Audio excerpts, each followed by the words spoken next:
رسول دین خدا کے اگر نمونہ تھے، رسول دین خدا کے اگر نمونہ تھے، صحابہ دیکھنے والے تھے اس نمونے کو۔ حضرت صدر جلسہ، معزز اور محترم علماء کرام، محترم بزرگوں اور دوستوں، نوجوانان ملت، دور دور سے آئے ہوئے، ملک کے گوشے گوشے سے آئے ہوئے معزز علماء کرام اور مہمانان اکرام، آپ کا یہ بیت العلوم کا جلسہ انتہائی تاریخی جلسہ ہے، اور جب تک تاریخ رہے گی انشاءاللہ یہ جلسہ بھی رہے گا، جب تک تاریخ باقی رہے گی یہ جلسہ بھی باقی رہے گا، ختم ہونے والا نہیں۔ یہ ہو سکتا ہے کہ تاریخ ختم ہو جائے لیکن جلسہ نہیں ختم۔ تاریخ ایک تاریخ دین ہے اور مدرسہ ایک دین ہے، دین تو بہرحال بڑھ کر کے تاریخ سے۔ اور ابھی جو شاہد صاحب نے شعر پڑھا ہے واقعتاً مدرسہ شعر کا مصداق ہے، اور یہاں سے اس اسٹیج سے بہت عرصے سے جب سے یہ اسٹیج قائم اور مدرسہ قائم ہے کلمہ حق کو بلند کیا جاتا ہے اور باطل کو پنپنے نہیں دیا جا رہا ہے اور آگے بڑھنے نہیں دیا جا رہا، باطل کے سیلاب بلا پر بند لگائی جا رہی ہے، اور ساتھ ساتھ صحیح عقیدہ اہل سنت والجماعت کا جو عقیدہ ہے، جو صحابہ کرام سے ثابت ہے، جو حضور پاک صلی اللہ علیہ وسلم پر اللہ کی طرف سے بطور وحی آیا تھا، الحمدللہ اس کے مدرسہ اس عقیدے کی 100% حفاظت کرتا ہے، اور اس عقیدے سے کسی مرحلے میں سودا کرنے کے لیے یہ مدرسہ تیار نہیں ہے۔ اللہ تبارک تعالیٰ اس مدرسے کی شان عظیمت کو باقی رکھے۔ اس مدرسے کے جلسے بڑے اہم کام ہوئے ہیں، اور علاقوں میں جو صحابہ کرام کے خلاف فتنے، دین کے خلاف فتنے، چاروں اماموں کے خلاف فتنے ہوئے ہیں، تو الحمدللہ اس مدرسے نے اس کا مقابلہ کیا ہے، اور اس جلسے کی اسٹیج سے اور اسی طرح سے تبلیغ سے، دوروں سے، اپنی جد و جہد سے، اپنی تعلیم سے اس مدرسے نے سارے حق کو واضح کرنے کی کوشش کی ہے۔ اللہ تبارک تعالیٰ اس مدرسے کی خدمات کو قبول فرمائے۔ آج کل حالات ایسے ہیں کہ اختلافی بات نہیں کرنا چاہیے، حالات اس طرح کے ہیں، لیکن جب سامنے والا ہی مجبور کرے، کہتے ہیں نہ تم صدمے ہمیں دیتے نہ ہم فریاد یوں کرتے، نہ تم صدمے ہمیں دیتے نہ ہم فریاد یوں کرتے، نہ کھلتے رازے سربستہ یوں رسوائیاں ہوتی۔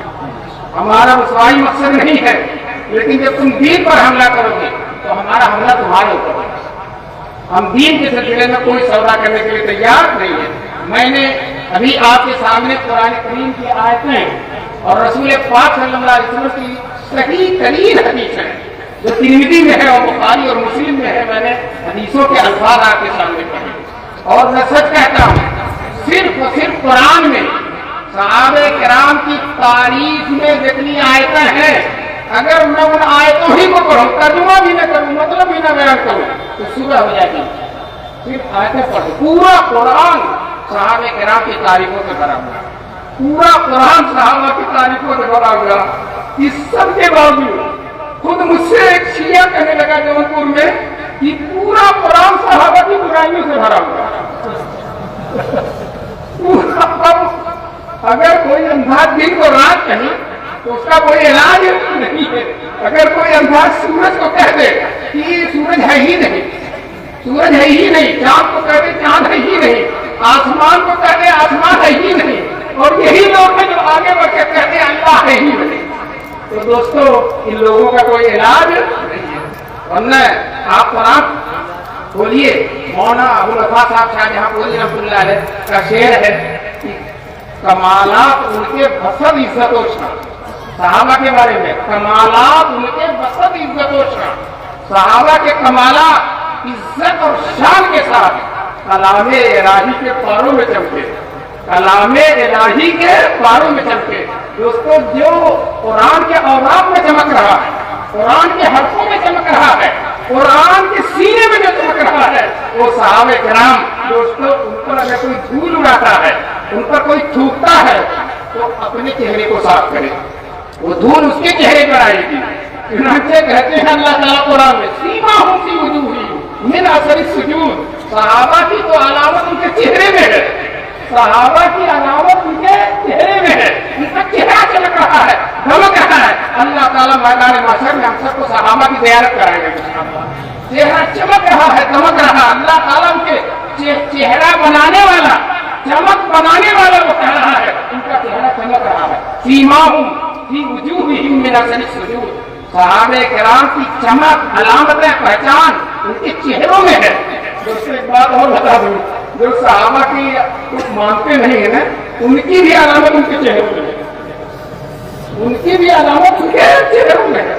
صحابہ کرام کا چہرہ جیسے روشن ہے، اسی طرح سے ان کا چہرہ توا ہو جاتا، بے نور ہو جاتا، بے رونق ہو جاتا۔ چہرہ بتا دیتا ہے یا تو یہ صحابہ کا مخالف ہو یا چاروں اماموں کا مخالف ہو، چہرہ بتا دیتا ہے۔ دوستو یہ چہرہ بہت بڑی چیز ہے، اللہ تعالیٰ نے اس دلیل کو قرآن میں استعمال کیا، سیماہم فی وجوہہم من اثر السجود، ان کی علامت ان کے چہروں میں ہے، من اثر السجود، وہ کس کی وجہ سے؟ سجدوں کی وجہ سے۔ جو اللہ کے حضور سر کو جھکاتا ہے، اللہ تعالیٰ اس کے سر کو بلند فرماتے ہیں۔ بہرحال میں نے جو آیت پڑھی تھی، آیت میں اللہ تعالیٰ فرماتے ہیں لا یستوی منکم من انفق من قبل الفتح وقاتل، نہیں برابر ہو سکتے تم میں کے ان لوگوں کے جنہوں نے اللہ کے راستے میں مال خرچ کیا ہے فتح مکہ سے پہلے۔ فتح مکہ کے بعد تو فتوحات کا دروازہ کھل گیا، مسلمان مالدار ہو گئے، ان کے ہاتھ میں پیسہ ہو گیا اور ڈر اور خوف ختم ہو گیا، یدخلون فی دین اللہ افواجا کا منظر سامنے آ گیا۔ لیکن فتح مکہ سے پہلے جب مسلمان مدینے میں تھے یا مکے میں تھے تو غربت تھی، کھانے پینے کو نہیں تھا، لیکن اس حال میں بھی اللہ کے راستے میں خرچ کرتے تھے اور اللہ کے راستے میں سینہ سفر رہتے تھے، جہاد کرتے تھے۔ اللہ نے کہا لا یستوی منکم من انفق، نہیں برابر ہو سکتے ان کے جنہوں نے مال کو خرچ کیا ہے فتح مکہ سے پہلے، وقاتل، اور اللہ کے راستے میں قتال کیا ہے فتح مکہ سے پہلے، اور اولئک اللہ کے الفاظ پر غور کیجیے، اولئک، ہم اور آپ ایسی تعریف کر ہی نہیں سکتے، ایسی تعریف ہمارے لیے ممکن ہی نہیں ہے۔ اللہ کہتا ہے اولئک متوجہ، یہ صحابہ درجے کے اعتبار سے ان صحابہ سے بڑے ہیں جنہوں نے مال کو خرچ کیا فتح مکہ کے بعد، اور فتح مکہ کے بعد جنہوں نے جہاد کیا ان سے وہ لوگ بڑھ کر ہیں جنہوں نے مال خرچ کیا فتح مکہ سے پہلے، اور جنہوں نے جہاد کیا اللہ کے راستے میں، اپنی جانوں کا نذرانہ پیش کیا، اپنا خون بہایا فتح مکہ سے پہلے۔ تو دوستو فتح مکہ والے صحابہ کا تو جواب ہی نہیں ہے، لیکن فتح مکہ کے بعد والے بھی لاجواب ہیں۔ اللہ سب کے بارے میں فرماتے ہیں ایک ساتھ کلم وعد اللہ الحسنی، چاہے وہ فتح مکہ کے پہلے خرچ کرنے والے ہوں، فتح مکہ کے پہلے جہاد کرنے والے ہوں، فتح مکہ کے بعد خرچ کرنے والے ہوں، فتح مکہ کے بعد جہاد کرنے والے ہوں، کلم وعد اللہ الحسنی، اللہ نے ہر ایک کے لیے جنت کا وعدہ کر دیا ہے۔ دوستو اگر کوئی بڑے سے بڑا آدمی وعدہ کر لیتا، آدمی اتراتا پھرتا ہے کہ اللہ صاحب نے وعدہ کر لیا اور تو کریں گے، یہاں وہ ہستی وعدہ کر رہی ہے، من اصدق من اللہ قیلا، جن سے بڑھ کر کوئی سچا نہیں ہو سکتا۔ ان اللہ لا یخلف المیعاد، جو کبھی وعدے کی خلاف ورزی نہیں کرتا۔ بتاؤ جب صحابہ سے اللہ تعالیٰ نے جنت کا وعدہ کیا، کر لیا ہے نا، اب میں آپ سے پوچھتا ہوں صحابہ کو جنت ملے گی کہ نہیں ملے گی؟ بتاؤ، آپ ظاہر بتاؤ، ملے گی کہ نہیں ملے گی؟ اب اس صحابہ پر وہ لوگ تنقید کریں، پتا نہیں ان کو جنت ملے گی بھی کہ نہیں ملے گی۔ صحابہ پر وہ لوگ تنقید کریں جن کے بارے میں پتا ہی نہیں کہ جنت ان کو ملے گی بھی یا نہیں ملے گی۔ اللہ تعالیٰ نے صاف فرما دیا ہے کلم وعد اللہ الحسنی، صحابہ کرام میں سے ہر ایک کے لیے اللہ تعالیٰ نے جنت کا وعدہ کر دیا ہے۔ اللہ کا بہت کہتے ہیں وہ اپنی خوبی قسمت پر کیوں نہ ناز کرے، وہ اپنی خوبی قسمت پر کیوں نہ ناز کرے، نگاہ یار جسے آسمائے ناز کرے۔ اللہ تعالیٰ جس کے بارے میں فرما رہے ہیں جنت کا وعدہ کر لیا۔ بتاؤ انبیاء کے بعد اس سے بڑھ کر کوئی مخلوق ہو سکتی ہے؟ نہیں ہو سکتی۔ دوسری آیت میں اللہ نے فرمایا کہ کر رہا ہے الیکم الکفر والفسوق والاصیان. اے صحابہ، الیکم کی ضمیر صحابہ کی طرف لوٹ رہی ہے. مفسرین بھی یہاں بیٹھے ہوں گے، بڑے بڑے مدرسے ہیں، تفسیر بھی پڑھائی جاتی ہے اور بہت سے مدرسے تفسیر میں مشہور بھی ہیں. میں ان کو دعوت دیتا ہوں کہ غور کریں. وَقَرَّ إِلَيْكُمُ الْكُفْرَ وَالْفُسُوقَ وَالْعِصْيَانَ. اے صحابہ، اللہ تعالیٰ نے تمہارے دل میں کراہت ڈال دی ہے، تمہارے دل میں برا کر دیا ہے، تمہارے دل میں نفرت ڈال دی ہے. کس سے؟ کفر سے، فسوق سے اور نافرمانی عصیان سے. یعنی وہ کافر نہیں ہو سکتے کبھی اور فاسق نہیں ہو سکتے اور اللہ کے نافرمان نہیں ہو سکتے. کون؟ صحابہ کرام. کر رہا ہے لیکن الکفر والفسوق والعصیان. اللہ آگے فرماتے ہیں اولئک هم الراشدون. اولئک علماء کہتے ہیں اولئک بڑی تاکید اپنے اندر رکھتا ہے اور ہم کے ذریعے اور تاکید کر دی گئی ہے اور راشدون جو خبر ہے اس پر الف لام داخل کر کے تاکید کی انتہا کر دی گئی. اللہ فرماتے ہیں اولئک هم الراشدون. یہی سیدھے راستے پر ہیں. کون سیدھے راستے پر؟ صحابہ کرام. اب اگر بعد میں کوئی آدمی آ کر کہتا ہے کہ صحابہ سیدھے راستے پر نہیں تھے، بتاؤ وہ آدمی اس لائق ہے کہ نہیں کہ اسے سیدھا کیا جائے؟ وہ اس لائق ہے کہ اسے کیا کیا جائے؟ سیدھا کیا جائے. اللہ نے جن کے بارے میں کہہ دیا کہ وہ ہدایت والے، پھر تم ان پر تنقید کر رہے ہو، کیڑے نکال رہے ہو، اعتراض کر رہے ہو اور کہتے ہو کہ ہم تنقید سے بالا کر کسی کو نہیں سمجھتے. بہرحال تیسری آیت جو میں نے پڑھی الزمہم کلمۃ التقوی. اللہ نے ان کے لیے کلمہ تقوی کو لازم کر دیا ہے. خود اللہ کہتے ہیں کلمہ تقوی لازم ہونے کا مطلب صحابی ہے تو اس کے لیے تقوی لازم ہے، تو تقوی ہے تو اس کے لیے بھی صحابی لازم ہے. تو ضروری ہے صحابی کا متقی ہونا. اللہ نے کہا ہے دوسروں کو تو متقی بنایا ہے اور صحابہ کے لیے تقوی کو لازم کر دیا اللہ تبارک تعالیٰ نے. لازمی ہے اگر صحابی ہے، چاہے چھوٹا ہو چاہے بڑا ہو، چاہے اوپر کا ہو چاہے نیچے کا، کوئی بھی صحابی ہو اس کے لیے تقوی لازم ہے. الزمہم، ان کی ضمیر عام ہے سارے صحابہ کرام کی طرف. تو بتاؤ حضرت ابوبکر صدیق کے لیے تقوی لازم ہے کہ نہیں؟ ہے کہ نہیں لازم؟ حضرت عمر کے لیے تقوی لازم ہے کہ نہیں؟ حضرت عثمان حضرت علی کے لیے تقوی لازم ہے کہ نہیں؟ حضرت ابو سفیان کے لیے، حضرت معاویہ کے لیے، حضرت عمرو بن عاص کے لیے، حضرت مغیرہ بن شعبہ کے لیے، حضرت سمرہ بن جندب کے لیے اور جتنے بھی صحابی ہیں 1,40,000 بتاؤ سب کے لیے تقوی لازم ہے کہ نہیں؟ وَأَلْزَمَهُمْ کلمۃ التقوی. اور پھر اللہ فرماتے ہیں وَكَانُوا أَحَقَّ بِهَا وَأَهْلَهَا. یہی تقوی کے زیادہ حقدار بھی ہیں اور تقوی والے بھی ہیں جو تقوی کے یہی حال ہے. ان کے اندر تقوی اگر نہیں ہوگا تو کسی کے اندر تقوی نہیں ہو سکتا. دوستوں کتنی شاندار تعریف اللہ تعالیٰ کی اور آیتیں بے شمار ہیں. میں اگر پڑھتا جاؤں آپ سنتے جائیں گے وہ صبح ہو جائے گی. تو صحابہ کرام کہتے ہیں دفتر تمام گشت بقایا رسید، دفتر تمام گشتوں بقایا رسید. ہم سنا دروازے وسوس بتا رہے ہیں. دفتر ختم ہو گیا، عمر کا پیمانہ لبریز ہو گیا اور میں ابھی ان کی پہلی ہی تعریف نہیں کر سکا. یہ صحابہ کرام جن کی اللہ تعریف کرے وہ ہماری تعریف کے مطابق نہیں. یہ تو اللہ نے فرمایا.